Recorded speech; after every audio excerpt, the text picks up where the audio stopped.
महाकाय सूर्यकोटिसमप्रभ निर्विघ्नं कुरु मे देव सर्वकार्येषु सर्वदा।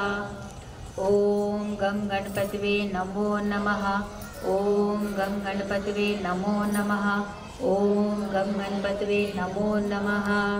या देवी सर्वभूतेषु मातृरूपेण संस्थिता नमस्तस्यै नमस्तस्यै नमस्तस्यै नमो नमः। या देवी सर्वभूतेषु बुद्धिरूपेण संस्थिता नमस्तस्यै नमस्तस्यै नमस्तस्यै नमो नमः। या देवी सर्वभूतेषु श्रद्धारूपेण संस्थिता नमस्तस्यै नमस्तस्यै नमस्तस्यै नमो नमः। ॐ नमः शिवाय। ॐ नमः शिवाय। ॐ नमः शिवाय। सदाशिवसमारम्भां शङ्कराचार्यमध्यमाम् अस्मदाचार्यपर्यन्तां వందే గురు పరంపరాం। నాకు జన్మనిచ్చిన నా తల్లిదండ్రులకి, నా ఇష్టదైవమైన లలితమ్మకి, నా సద్గురువుకి పాదాభివందనములు। అమ్మవారి వైభవాన్ని చాటి చెప్పిన శ్రీ సామవేదం షణ్ముఖ శర్మ గారికి, చాగంటి గారికి, జిఎల్ఎన్ శాస్త్రి గారికి నా సాష్టాంగ నమస్సుమాంజలి। శిష్టేష్ట శిష్టేష్ట శిష్టులంటే ఇష్టం, శిష్టులంటే ఎవరు? శిష్టులు అంటే శేషం అంటే మిగిలిపోయిన వాళ్ళంట। ఎవరు మిగిలిపోయిన వాళ్ళు? మేము బిర్యానీ వండాం, మిగిలిపోయింది బిర్యానీ, అదా? ఎలా మిగిలిపోయిన శేషం అంటే ఇక్కడ ఉత్కృష్టమైన మిగిలిపోయిందా, కింద దానిక? ఎవరైనా ఇక్కడ సివిల్స్ రాసే వాళ్ళు ఉన్నారా? మా పిల్లలు లేరు, ఎవరు చేయి ఊపట్లే, నాకు ఎవరు తెలియట్లేదు। సివిల్స్ రాస్తే ఫస్ట్ ఏం చేస్తారు? ప్రిలిమ్స్, ప్రిలిమ్స్ పాస్ అయ్యాక మెయిన్స్, మెయిన్స్ తర్వాత ఇంటర్వ్యూకి వచ్చేసరికి ఎంతమంది మిగిలారు? పోస్టులు ఎన్ని ఉంటాయి ఇంటర్వ్యూకి వచ్చాక? ఒకళ్ళు ఇద్దరు, ఐపీఎస్ ఐఏఎస్, ఆ తర్వాత వాట్ ఎవర్ ఆ పోస్ట్ అంటే ఇక్కడ ఏం చేస్తున్నారు? శేషం అంటే తీసేస్తున్నారు। మిగిలిన వాడు ఏమవుతున్నాడు? ఉత్కృష్టమైన స్థానంలో వెళ్తున్నాడు, అలా అన్నమాట। అలాంటి శిష్టులు అన్నమాట। మరి ఇక్కడ తీసేయాలి, ఎవరిని తీసేయాలి? వ్యామోహం, దురాశ, ఎప్పుడు నాకు ఏం దొరుకుతుంది వీళ్ళందరినీ వదిలేసి నేనే కావాలి నిజంగా అని ఎవరైతే అమ్మవారిని పూజిస్తారో, మీరు మెల్లగా స్టాండర్డ్ పెంచుతున్నారు, అందుకే ముందు కోరికలు, ఇప్పుడు అలా కాదు, నువ్వే కావాలి అనాలి। అలా ఎవరైతే అంటారో వాళ్ళంటే ఇష్టపడేది। శిష్టులు అంటే కూడా ఇంకోటి ఏంటంటే శాస్త్రాలు, పుస్తకాలు, వేదాలు, అంతే కదా। ఇప్పుడు మీరు మంచి డాక్టర్ అవ్వాలంటే మంచి పుస్తకం పట్టాలి, అలాంటిది అనమాట। సో వేదాలు కూడా, వేదాలు ఏం చెప్తాయి మీకు? మంచి బుక్ ఏం చెప్తుంది? సదాచారం, ఎలా బతకాలి, ఇవన్నీ చెప్తాయి, క్రమశిక్షణ। అందుకే అంటారు తెలుసా, మీ బెస్ట్ ఫ్రెండ్స్ ఎవరు? బుక్స్। ఇక్కడ బుక్స్ చదివే అలవాటు ఎంతమందికి ఉంది? చదువు అయ్యేదా? ఆ బుక్స్గా చదివేదాన్ని, చదివే వాళ్ళైనా పర్లే, ఆ దాంట్లోనే వస్తారు। నాకు నా లైఫ్ అంతా నా ఫ్రెండ్స్ ఎవరు తెలుసా? బుక్సే।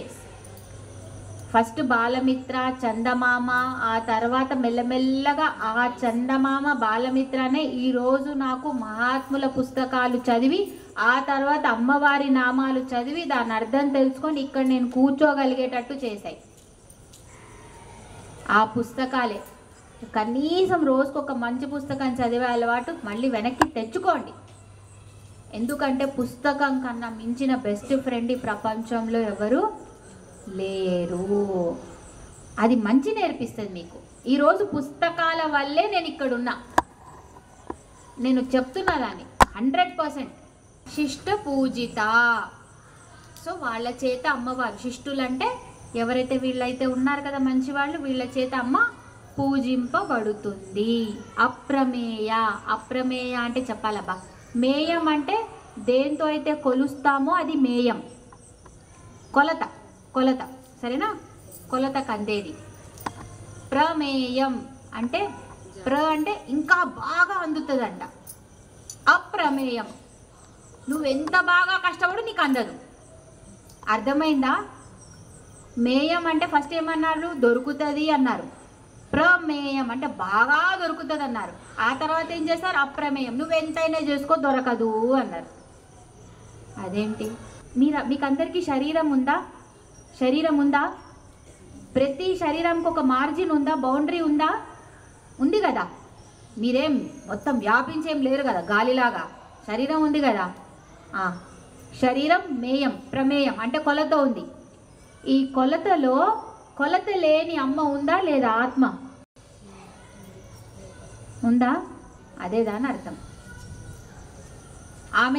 ఆమె స్వప్రకాశ. మీరెవరైనా వెలిగిస్తున్నారా రోజు దీపం పెట్టి అమ్మా లే అమ్మా అని? ఆమె మిమ్మల్ని లేపుతుందా, మీరు ఆమెను లేపుతున్నారా? అందుకే మనం మళ్ళీ ఇంకో రోజు లెక్కేసుకుంటున్నాం, బర్త్డేలు చేసుకుంటున్నాం. లేకపోతే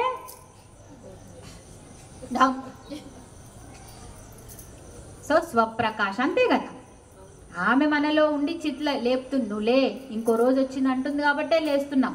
అలారం వల్ల లేస్తున్నాం అని మాత్రం అనొద్దు ప్లీజ్. మళ్ళీ అలాంటివన్నీ దాంట్లో దూర్చి మీ ఏమంటారు అవన్నీ పెట్టొద్దు మళ్ళీ ఇందులో. ఏఆర్ రెహమాన్ తెలుసా? ఎంతమందికి తెలుసు ఏఆర్ రెహమాన్? ఏఆర్ రెహమాన్ జావేద్ అఖ్తర్ అని హిందీ లిరిసిస్ట్ ఉన్నాడు. అయితే ఆయనతో పాటు రూమ్లో వాళ్ళు ఒక సినిమాకి పాటలు రాయాలన్నమాట, లగాన్ సినిమాకి అనుకుంటా. అయితే పాటలు రాయాలి, రోజు రూమ్లోకి వెళ్ళేవాళ్ళు, మ్యూజిక్ రూమ్లో. వెళ్ళగానే ఏఆర్ రెహమాన్ గారు ఏం చేసేవాడంటే ఆయన ఒక క్యాండిల్ వెలిగించేవాడంట. రోజు చూసి చూసి చూసి ఇంకా ఆయనకు అడగాల అడగొద్దు ఏమో అనుకొని అడగలేదు. కానీ ఆయన మొహం మీద ఎక్స్ప్రెషన్ తెలుస్తాయి కదా, అది చూసి ఈయనే చెప్పారంట. ఏంటంటే అది ఎందుకు వెలిగిస్తాను అంటే మనమంతా యంత్రాలతో పనిచేస్తున్నాం, కానీ యంత్రం లేకుండా సొంతంగానే పనిచేసేది ఒకటి ఉంది. అంటే మనకన్నా మించిన శక్తి ఏదో ఒకటి ఉంది, మనం దానికి లోబడే ఉన్నాము అని తెలియడానికి, తెలియజెప్పడానికి ఆ ఉనికి ఎప్పుడు మనకు ఉండాలని వెలిగిస్తున్నాను అని చెప్పారంట. ఇప్పుడు లైట్ మీరు చేశారు కదబ్బా, మీరు విద్యుత్ పెట్టారు, మీరు తీగ పెట్టారు, అంతా పెట్టారు. ఇప్పుడు క్యాండిల్, సరే క్యాండిల్కి కూడా నేనే వెలిగించా అంటారేమో, సరే ఫస్ట్ నువ్వే వెలిగించావు, ఆ తర్వాత ఎలా వెలుగుతుంది? అదే తర్వాత అంతా ఎవరు వెలిగిస్తున్నారు? ఏ యంత్రం పనిచేస్తే వెలుగుతోంది? నీ దీపం ఏ యంత్రం పనిచేస్తే వెలుగుతోంది?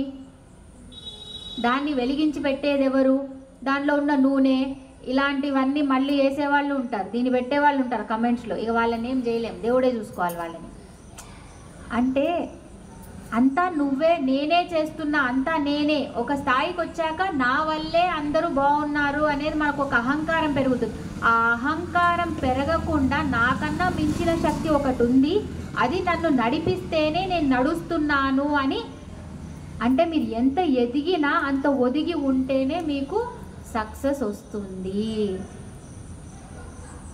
ఆయన గొప్ప ఆయన కదా, ఇవన్నీ నా చేతిలో ఉంది అని చెప్పొచ్చు. కానీ ఆయన లేదు, నాకన్నా మించిన ఒక శక్తి ఉంది అని నమ్మాడు. దానికి నిదర్శనంగా ఒక దీపం వెలిగించుకుంటున్నాడు ఎప్పుడు అంటే ఆ ఉనికిలో ఉంటున్నాడు. అది మనం చేయాల్సింది. మనోవాచామ గోచర, మనస్సుకి అందదు, వాచం వాక్కులకి అందదు. మరి ఎందుకు చెప్తున్నట్టు? గోచరం, గోచరం అంటే ఏంటి? మీ 5 సెన్సెస్ అంటే కళ్ళతో చూడడం కానీ, చెవులతో వినడం కానీ, స్పర్శ కానీ, మాట్లాడడం కానీ, దేంతో కూడా అమ్మ అందదంట. అందదు అంటే మాత్రం వదిలేస్తున్నామా? పట్టుకుంటున్నాం కదా. సో అమ్మ కూడా అలాగే అందదు, కానీ పట్టాలి. పేర్లు గుర్తున్నాయా? ప్రభావతి దగ్గర చెప్పాను, మీకు నొప్పి పెడుతుందా? అయిపోయింది 5 నిమిషాలు. ప్రభావతి, ప్రభారూప, ప్రసిద్ధ, పరమేశ్వరి, అవ్యక్త, వ్యక్త్యావ్యక్త స్వరూపిణి, వ్యాపిని, వివిధాకార, విద్యా స్వరూపిణి. అమ్మ ఎలా వచ్చింది? ఇన్నిలాగా వచ్చింది. ఫస్ట్ పరమేశ్వరుడు మూల ప్రకృతి, ఆ తర్వాత అవ్యక్తం, ఆ తర్వాత అహంకారం, ఏం అహంకారం? మహతహంకారం, ఆ తర్వాత సమిష్టి అహంకారం, ఆ తర్వాత వ్యాపిని, వ్యాపించింది, ఆ తర్వాత ఎలా వివిధాకారాల్లో, ఆ తర్వాత విద్య అయింది, ఆ తర్వాత అవిద్య అయింది. ఇన్ని అయిన అమ్మ మనం ఓన్లీ మాట్లాడితే మన మనసు పెడితే దొరుకుతుందా? ఆమె పైన ఉంది, ఆ పైనని మనం ఎప్పుడు చూడలేమన్నమాట. కళ్ళతో చూస్తున్నారా? కళ్ళు ఎప్పుడైనా మీకు కనిపించాయా? కొన్ని కళ్ళు ఉన్నాయా? దేంతో వింటున్నారు? చెవులతో. ఆ చెవి ఎప్పుడైనా తను వినిందా? చెప్పిందా మీకేమైనా వచ్చి? అంటే ఏదైతే మూలం పని చేయిస్తుందో అది ఎప్పుడు వాళ్ళకి అది కనిపించదు. అలాగే మిమ్మల్ని సృష్టించిన అమ్మ మీకు ఎప్పటికీ కనిపించదు, కానీ ఆమె ఉంది అన్న ప్రజ్ఞ మీకు ఉండాలి. అంతే కదా. ఇప్పుడు నా కళ్ళని నేను చూడలేకపోతున్నా కాబట్టి నేను కళ్ళు మూసుకుంటా అంటే అంధకారం. చూడాలనుకోవడం అవివేకం, కానీ ఇది పని చేస్తుంది, దీనివల్లే నేను బతుకుతున్నాను, దీనివల్లే నేను అన్నీ నేర్చుకుంటున్నా అనుకోవచ్చు కదా.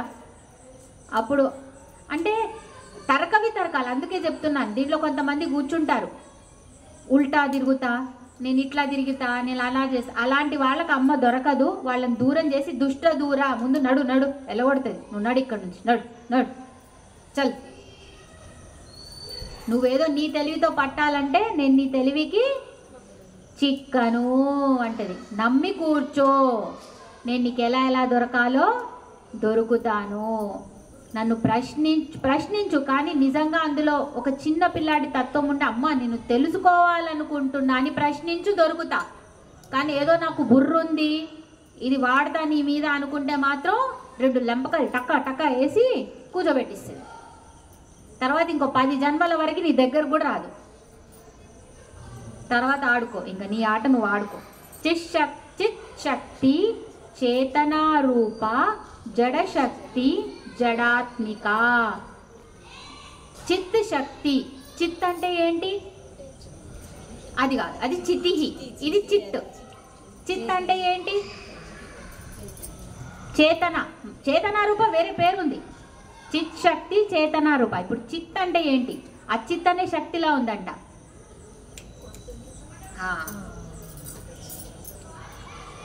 ప్రాణానికి అంటే మీరు బతుకున్నారికి శవానికి ఏం తేడా ఉంది?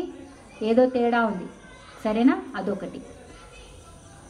అజ్ఞానానికి జ్ఞానానికి ఏదో తేడా ఉందా? ఏం తేడా ఉంది? రాత్రికి పగలికి ఏదైనా తేడా ఉందా? ఏం తేడా ఉంది? అది ఏంటో అదే చిత్. అంటే నీకు ఏదో చెప్తోంది, ఉంది, అదేదో ఉంది, చైతన్యం ఉంది కాబట్టే రెండింటికి తేడా. అంటే అజ్ఞానం ఉన్నప్పుడు నీకేం తెలియలే, జ్ఞానం వచ్చాక దాని గురించి తెలిసింది. నువ్వు ఇప్పుడు ప్రాణంతో ఉన్నావు కాబట్టి ఇవన్నీ వింటున్నావు. శవం అయితే లేదు. అంటే ఏదో ఉంది, ఏదైతే ఉండి వీటి రెండింటికి మధ్యలో నీకు తేడాని చేస్తుందో, తేడా కల్పిస్తుందో అదే చిత్, అదే నీ ఆత్మ. చిత్ ఆ శక్తి ఉంది. అది ఎలా ఉంది? చేతన రూప, కదులుతోంది. మీ ఒళ్ళంతా ఇప్పుడు కదులుతోందా లేదా? లైట్ కదులుతోంది కదా, అమ్మ కదులుతోంది కాబట్టే ఈరోజు ఈ చిట్టకన వేలు ఇలా అంటున్నా ఆమె చేతన రూప కదులుతోంది. ఆమె ఇప్పుడు అది కూడా లైట్ అక్కడ ఉంది. ఆమె ఎక్కడి వరకు ఉంది కదలిక? ఆమెది నా మీద వరకు పడుతుంది, అక్కడ వరకు ఉంది. Light also travels. It travels. అలాగే మన లోపల ఏదైతే ఆత్మరూపంలో ఉందో కాంతి, అదంతా కదిలి ప్రతి అణు చివరి వరకు వెళ్తోంది. ఇక్కడ ఆమె ట్రావెల్ చేయలేదనుకోండి, ఏమవుతుంది? డయాబెటీసో గ్యాంగ్రీనో రక్త సరఫరానో ఆగిపోతుంది. మీరేం చేస్తారు? ఇక్కడ కట్ చేస్తారు. అంటే డాక్టర్స్ భాషలో నేను గ్యాంగ్రీన్ అంటాను. ఇక్కడ కూర్చున్నాను అనుకోండి, ఇక్కడికి ఆమె శక్తి ప్రసరించట్లేదు. అంటే ఈ పార్ట్ శవం అయిపోయింది. ఏం చేస్తున్నారు? శవాన్ని ఎక్కువసేపు ఎప్పుడు పెట్టుకోదు, ఎందుకంటే అది మిగతా చోటునన్నిటినీ పాకు కాబట్టి కట్ చేసేయాలి. నీ ఒంట్లో భాగమే, కానీ ఏం చేస్తావు? తీసేస్తావు. ఎందుకు? అక్కడ చైతన్య శక్తి లేదు, చేతనం లేదు. ఆమె ఎంత ఇంపార్టెంటో అర్థమైందా? మీ ప్రతి అంగం ఈరోజు ఉంది, సక్రమంగా ఉందంటే ఆమె మీ ఒంట్లో ఎక్కడెక్కడ వెళ్ళి కదులుతోంది. కాబట్టి ఈరోజు మీరంతా ఎప్పుడు పుట్టారో అప్పటి నుంచి ఇప్పటివరకు వేసుకోండి. ఒక్కసారి థ్యాంక్ యూ చెప్పండి, లోపలే చెప్పుకోండి, మనసు లోపలే. జడశక్తి జడాత్మిక. జడం అంటే ఏంటి?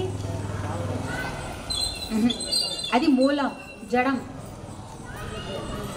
జడ పదార్థం అంటాం కదా, ఏంటది? కదలనిది.